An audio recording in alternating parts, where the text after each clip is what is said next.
ବୁଝିଲ ମାଧବୀ ଦିଟା ପୁଅ ଜନ୍ମ କରିକି ଆମ ଜୀବନ ସାର୍ଥକ ହେଇଗଲା। ପଚାର ନା କେମିତି? କେମିତି?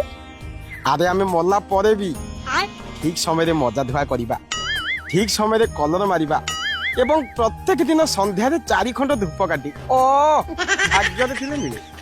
ହଁ ଯେ ଏଇ ବର୍ଷ ତ କାଇଁ କଲର ମାରିବାକୁ ଆସିଲେନି? ଇରେ ଆମ ଶ୍ରାଦ୍ଧ ପରା ଆହୁରି 3 ଦିନ ପରେ। ତମେ ଟିକେ ଅପେକ୍ଷା କର, ସେ ସାଙ୍ଗେ ସାଙ୍ଗେ କଲର ବାଲ୍ଟି ଧରିକି ପଳେଇ ଆସିବେନି? ହଁ ଯେ ହେଲେ ସେ କଲର କୋଉଠୁ ଆଣୁଛନ୍ତି ବା? ଇରେ ସବୁ ବର୍ଷ ତ ସେ ସନ୍ତ ଦୋକାନରୁ ଆଣୁଥିଲେ, ଏ ବର୍ଷ କଣ ସେ ମୋହନା ପାଖରୁ ବାଲ୍ଟି ଖଣ୍ଡେ କଲର ଆଣିଛନ୍ତି। ମୋହନା? ଆଲୋ ଏ ମୋହନା କିଏ ବା? ଆରେ ମୋହନା ମ, ଏଇ ଯୋଉ ଆମ ତଳ ସାହି, ସେଇ ତଳ ସାହିର ମାଝି ଘର ପୁଅ। ହଁ ସିଏ ଏବେ କଲର ବିକିଲାଣି? ଆଲୋ ଖାଲି ବିକୁନି, ଟୋଟାଲ 9 ମାସ ହେଇଗଲା ସାରା ଓଡିଶା ସାରା ବୁଲି ବୁଲି ସେ କଲର ମାରୁଛି। ଖାଲି କଣ ସେତିକି, ଆଲୋ ତା କଲର କାମ ଦେଖିକି ପରା ସରକାର ଗୋଟେ ଗୀତ କରିଛି। ଆଉ ସେ ଗୀତକୁ ପୁଣି ଅଜିତ ସିଂ ଗାଇଛି, ଜାଣିଛୁଟି? ପଚାରୁନୁ ସେ ଗୀତ କଣ? କଣ ବା?